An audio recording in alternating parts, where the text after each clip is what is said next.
And once again welcome to our YouTube channel जिसका नाम है बिहार बोर्ड इंग्लिश मीडियम। उसका नाम है बिहार बोर्ड इंग्लिश मीडियम, मतलब कि इंग्लिश मीडियम स्टूडेंट के लिए ये क्लास 10th की, ठीक है।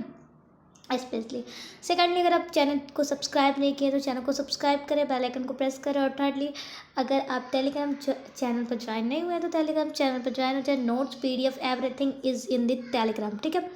वहाँ पर सारी चीज़ें, सारी इन्फॉर्मेशन आपको मिलेंगी, PYQ से रिलेटेड, सारे सब्जेक्ट के लिए रिलेटेड और सब कुछ, everything.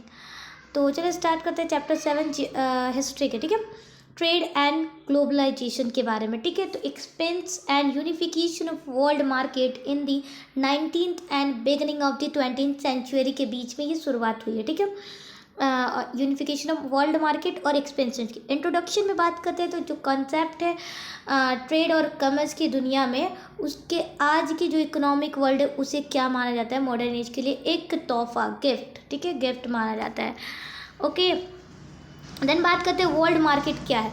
We call world market to the market where commodities of all the countries are available for common people to purchase. For example, the economic capital of India is Mumbai, ठीक है। तो कहने का मतलब है कि वर्ल्ड मार्केट को हम लोग एक मार्केट की तरह ही कहते हैं कहने को, लेकिन जहाँ पर पूरी इलाकीज़ कॉमोडिटीज़ होती है सारी कंट्रीज़ की, एक पीपल के लिए वो अवेलेबल हो तो वो परचेस कर सके, उसे वर्ल्ड मार्केट कहते हैं। एग्जांपल में अगर इकोनॉमिक कैपिटल ऑफ इंडिया की बात करें तो क्या है? Mumbai. Okay, but in the context, यहाँ पढ़ते हैं, but in the context of global market the symptoms of this system had started to register from ancient time. तो अगर हम लोग कंटेक्स्ट ऑफ ग्लोबल मार्केट की बात करें, जो इनका सिस्टम्स है सिस्टम की, उसे शुरुआत किस तरीके से किया गया, कब किया गया? तो एंशियंट टाइम में, ठीक है। The trade relations of ancient India developed India's valley civilizations was with the civilization of ancient Egypt and Mesopotamia, the centers of the trade with were dealing। तो कहने का मतलब है कि जो ट्रेड के साथ रिलेशन है एंशियंट इंडिया के डेवलप के टाइम की वजह से, जो सिविलाइजेशन है उसके साथ साथ एंशियंट इजिप्ट, मेसोपोटामिया, ये सारी चीज़ें क्या हुई? डेवलप्ड हुई। और जो सेंटर्स ऑफ द ट्रेड है वो कहाँ है? तो डेलमन, ठीक है। देन यहाँ बात करते हैं कमर्शियल रिवोल्यूशन क्या है। तो the unprecedented development and expense in trade sector which rich across the country through the water and roadway, the center of it was Europe. तो कहने का मतलब है कि जो चीज़ें अनप्रेसिडेंट डेवलप्ड हो गई हैं ट्रेड सेक्टर में एक्सपेंस की, वो अगर एक कंट्री से क्रॉस कर रही हैं, चाहे वाटरवे से हो चाहे रोडवे से, तो उनको हम लोग कमर्शियल रिवोल्यूशन कहते हैं। और दूसरी चीज़ जो इसकी सेंटर होती है वो यूरोप यानी इंग्लैंड में, ठीक है। तो यहाँ बात करते हैं हम लोग बैरन एंड ओके मॉडर्न, यहाँ हो गया, ठीक है। तो यहाँ पढ़ते हैं, यहाँ क्या लिखा है कि another clear evidence of a world. जो दूसरी तरीके से अगर हमने एविडेंस की बात करते हैं तो वर्ल्ड मार्केट में जो हमें देखने को मेंशन किया गया है, बिगर ट्रेड किस सेंटर का नाम क्या है? अलेक्जेंड्रिया, ठीक है। जो सिटी इस सेंटर के, मतलब the city was the centre of the traders, मतलब ये सिटी क्या है? एक ट्रेडर्स की सेंटर्स है, अफ्रीका, यूरोप, एशिया, ठीक है।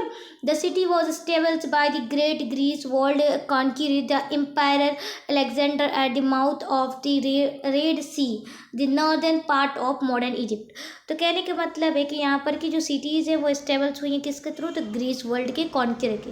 तो यहाँ जो एम्पायर है अलेक्जेंडर, उनके माउथ के साथ साथ, मतलब कि एट द माउथ रेड सी, ये सारी चीज़ें उनके ही अंदर काम हुई हैं, ठीक है।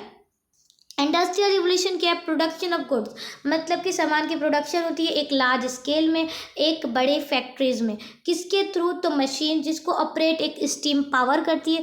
इसकी सेंटर क्या है? इंग्लैंड। ये कब स्टार्ट किया गया है? आफ्टर 2050 के बाद, ठीक है, क्लियर। देन नेक्स्ट हम लोग यहाँ आगे जाते हैं। नेक्स्ट क्या लिखा हुआ है कि but with the emergence, one second, but with the emergence of modern period के बाद जो इंसिडेंट होती हैं जियोग्राफिकली डिस्कवर्स में, तो राइनेंस और emergence national state gave to birth to commercial revolution. यहीं से क्या शुरुआत होती है, मॉडर्न पीरियड के बाद कमर्शियल रिवोल्यूशन की शुरुआत होती है। The feature of world market in this sense came forward only after that. जो फ्यूचर मार्केट में आती है इसी के बाद आती हैं, और ये फुल्ली एक्सपेंडेड होती है इंडस्ट्रियल रिवोल्यूशन में। जो रिवोल्यूशन बनती है वो किसके ऊपर से बनती है, तो मार्केट के सेंटर और ऑल इकोनॉमिक एक्टिविटीज़ के ऊपर बनती है, ठीक है। एट द सेम टाइम अगर एक इंडस्ट्रियल रिवोल्यूशन अगर डेवलप होती है एक साथ, मतलब उसी time at the same time जो कैरेक्टर ऑफ मार्केट है वो क्या बन जाता है, ग्लोबल बन जाता है, बिकम ग्लोबल। और 20th सेंचुरी से पहले ये रजिस्टर्ड हुए थे उनके प्रेजेंट्स और उनके सारे कंटिनेंट के ऊपर, ठीक है। नेक्स्ट यहाँ पूछा जा रहा है सबसे पहले features of world market and expansion के बारे में सबसे पहले पढ़ेंगे, कौन कौन से फीचर्स है।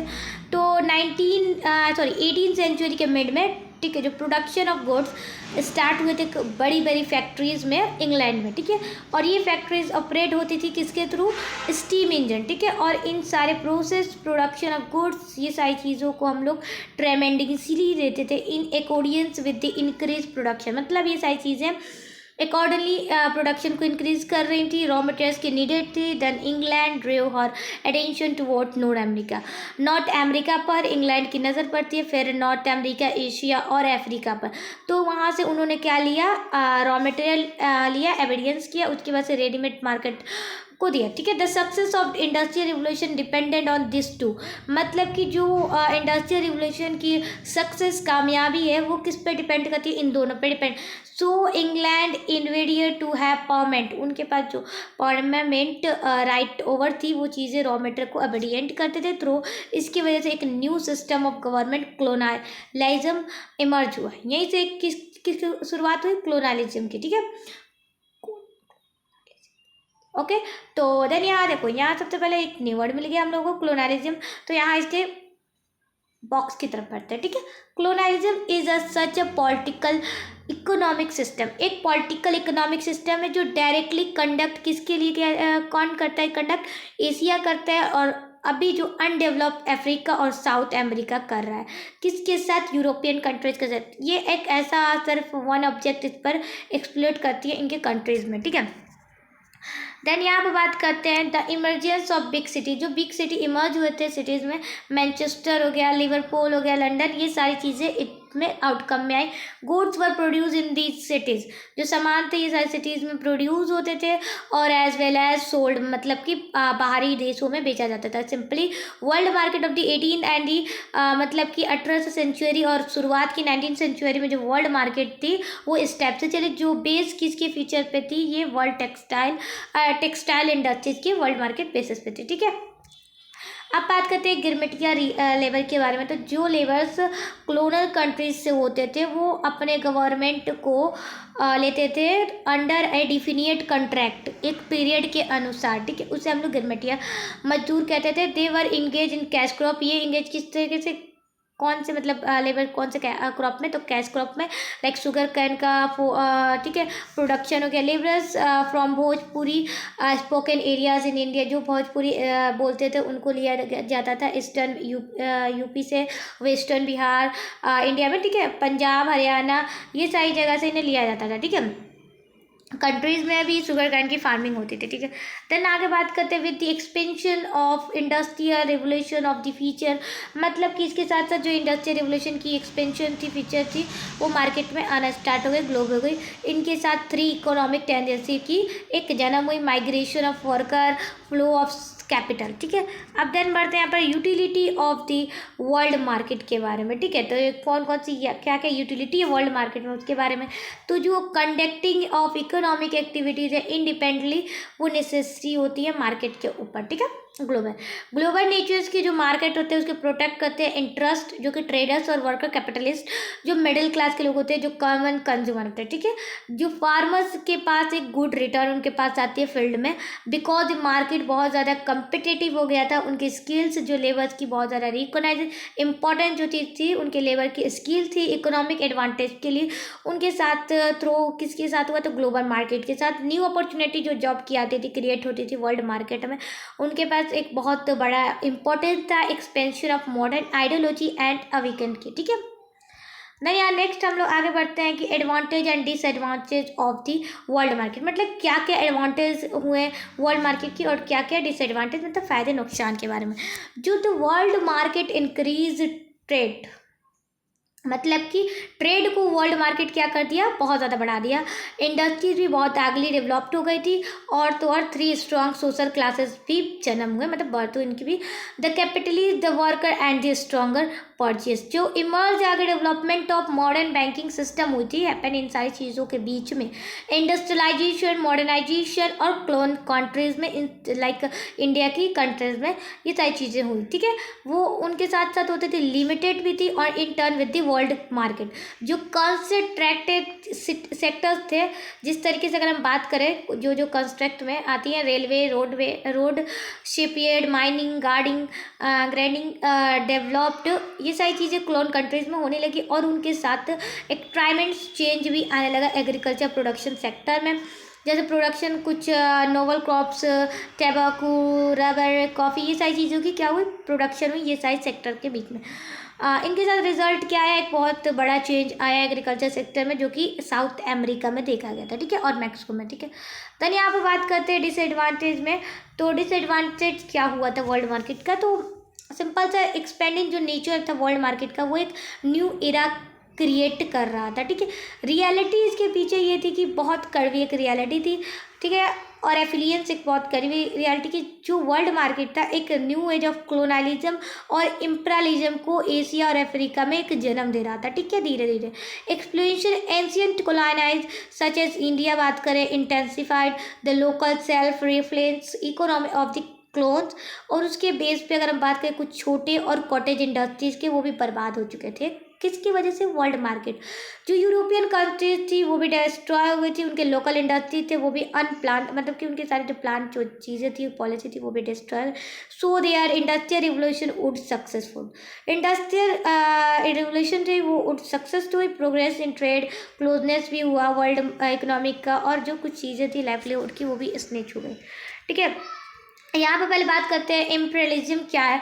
तो एक having victors by European countries over Asian और African regions with the help of military power and keep them in their direct control. कहने का मतलब इम्पैच है कि अपनी जीत लेना, मतलब कि खुद जीत जाना यूरोपियन कंट्रीज से, किसके ऊपर से, एशियन और अफ्रीकन से रीजन से, किसके हेल्प से, तो मिलिट्री पावर से, और उन्हें खुद के कंट्रोल में रखना, सिंपल इस तरीके की हालात बन चुकी थी, ठीक है। देन अगर बात करते हैं ऑफ द क्लोन, अब यहाँ पर हम बात करते हैं कि एक हम एग्जाम्पल के मदद से समझते हैं, ठीक है, ऑफ द टेक्सटाइल इंडस्ट्रीज में। तो सिंपल सा कि that had been the share of the Indian textile export 1800, ठीक है, जिसमें कि 30% 1815 में रिड्यूस हो गया था 50% से, बाई कमिंग 1817 में जब वो आया तो ओनली 3% थी, मतलब अच्छा, ठीक है। Just contrary to this export of raw material from India increase from 5% to 35% during 1800 to 1872। Okay, इतनी जो रॉ मटेरियल जो इंडिया से एक्सपोर्ट होती थी, ये सारी चीज़ें बहुत ज़्यादा बढ़ गई थी, 5% से 35% तक, ठीक है।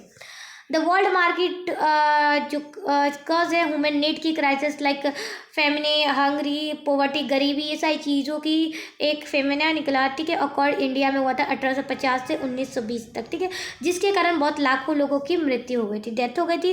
जो मार्केट स्टार्ट हुई थी इम्पेरियल कंपटीशन किसके बीच चल रहा था, यूरोपियन कंट्रीज़ के साथ। इसी वजह से उन्होंने एक कंपटीशन को एक वायलेंट में जन्म दे दिया, वायलेंट नेशनलिज्म, जो डिस्ट्रक्टिव कॉन्सिक्यूशन थी, जो कि आगे जाके सामने है फर्स्ट वर्ल्ड वॉर। जो फर्स्ट वर्ल्ड वॉर का इफेक्ट किस पे ज़्यादा पड़ा, ह्यूमन सिविलाइजेशन की एक लार्ज स्केल में।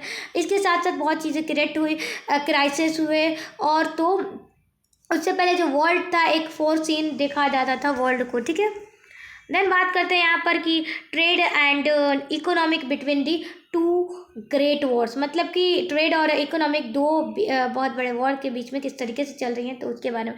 जो फर्स्ट वर्ल्ड वॉर था वो कंप्लीट हुआ पूरी तरीके के क्या डिस्ट्रॉय करके, इकोनॉमिक ऑफ यूरोप की इकोनॉमिक को डिस्ट्रॉय करके ये वर्ल्ड वॉर कंप्लीट हुआ। ब्रिटेन जिसमें का कंट्रोल करता था, कंटेक्ट करता था, देन वर्ल्ड इकोनॉमिक और सारे जो इकोनॉमिक सेंटर थे वो बहुत बुरी तरीके से डिस्ट्रॉय हो गए। और अदर इकोनॉमिक सिस्टम में यूरोप की बात करें, जर्मनी, फ्रांस, इटली, ये सारी भी ऑल्सो इन पर भी बहुत बड़ा इफेक्ट पड़ा था। ऑन द कॉन्ट्ररी जो चीज़ें इकोनॉमिक सिस्टम में United state of America, clone countries, ये सारी डेवलप्ड और एक्सपेंड, ये सारी चीज़ों पर भी इफेक्ट पड़ा।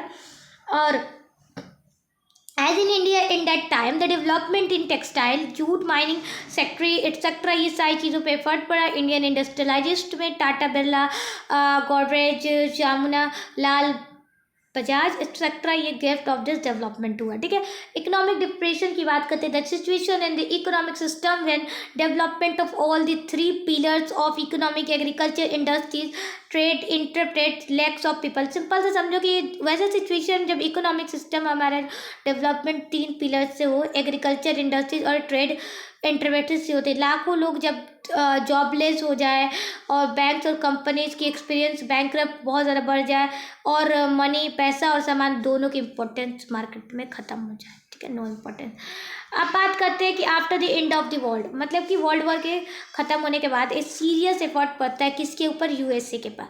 ठीक है, जो रीस्ट्रक्चर करता है यूरोपियन इकोनॉमिक का। जब तक अगर हम देखते हैं at the time the USA was the only country, अगर एट द टाइम एक यूएसए ही था जो द कंट्री रिकंस्ट्रक्ट करा यूरोप को। ठीक है, with their effort from 1920 to 1927 में ये रिमार्केबल हुआ इकोनॉमिक प्रोग्रेस में यूरोप में और अमेरिका के साथ। स्प्लिटली ऑन द बेसिस ऑफ, अगर इस प्रोग्रेस के बेस पे अगर हम बात करते हैं, टेक्नोलॉजी और न्यू इंडस्ट्रीज वर डेवलप हुई एक लार्ज स्केल में। अमेरिकन कंपनीज और गवर्नमेंट, ये सारी चीज़ें ग्रेट प्रॉफिट लाती हैं प्रोग्रेस के ऊपर, और जिसके साथ अमेरिका इन्वेस्ट करता है giving loan to European countries. USA register करता है प्रोग्रेस के तीन सेक्टर में, agriculture, housing, manufacturing. But this situation, ये सारी चीज़ें क्लास लॉन्ग नहीं थी। बट दी एडवेंट 1929 में जो होल वर्ल्ड वॉर हुआ था उस पर बहुत ज़्यादा इकोनॉमिक क्राइसिस हुए थे, इसके बाद से नेवर एक्सपीरियंस किया जा सकता है। ठीक है, देन बात करते हैं यहाँ पर, ओके इधर कॉज ऑफ इकोनॉमिक डिप्रेशन, मतलब क्या क्या कारण थे इकोनॉमिक डिप्रेशन का। तो जो बेसिक कॉज था इकोनॉमिक डिप्रेशन का वो था 1928 में इनहेरिटेंस जो हुआ था, जो खुद के इकोनॉमिक सिस्टम पे बहुत बड़ा भारी थे। और 4 साल जो फर्स्ट वर्ल्ड वॉर चला वो भी यूरोप और मार्केट में बहुत सारी इकोनॉमिक के वो भी बहुत ज़्यादा हमें नुकसान दिए। शेयर बाजार क्या है, तो एक प्लेस होता है जहाँ पर मार्केट के वैल्यू कमर्शियल इंडस्ट्रीज़ की कंपनी से डिटरमाइन करता है। सिंपल सा समझो। यहाँ पर बात करते हैं कि जो इंक्रीज हुई थी प्रोडक्शन की, किसके कारण, प्रोग्रेस, जो नए नए टेक्नोलॉजी आई थी, जो प्रॉफिट्स बढ़ रहे थे इस सिचुएशन में, जो कुछ बायर्स मतलब खरीदार थे प्रोड्यूस गुड्स से, वो क्या करने लगे, बहुत ज़्यादा इंक्रीज होने लगा प्रोडक्शन में। ठीक है, सट्टेबाजी क्या होती है, तो वैसे परचेज सामान को कहते हैं, to purchase share of company, मतलब कि परचेज करते हैं हम लोग क्या, कंपनीज के शेयर को, किससे, तो इन्वेस्टिंग कैपिटल से, so that could be sold on increasing value, और इससे क्या होता है वो बेचते हैं एक इंक्रीजिंग वैल्यू में। अब तो यहाँ पर बात करें the problem of excess production of agriculture sector में, जो चीज़ें चल रही थी, एक्सेस प्रोडक्शन हो रही थी एग्रीकल्चर सेक्टर में, वो कंटिन्यू होते हैं फर्स्ट वर्ल्ड वॉर तक, लेकिन जो बायर्स थे प्रोडक्शन से वो बहुत ज़्यादा महंगे होने लगे। इसके कारण जो प्राइस था फॉल, मतलब कि प्राइस में गिर गया, प्राइस गिर गया प्रोडक्शन की, और एक इनकम जो फार्मर की थी वो बहुत ज़्यादा कम हो गई उनके प्राइजेस में। सो दी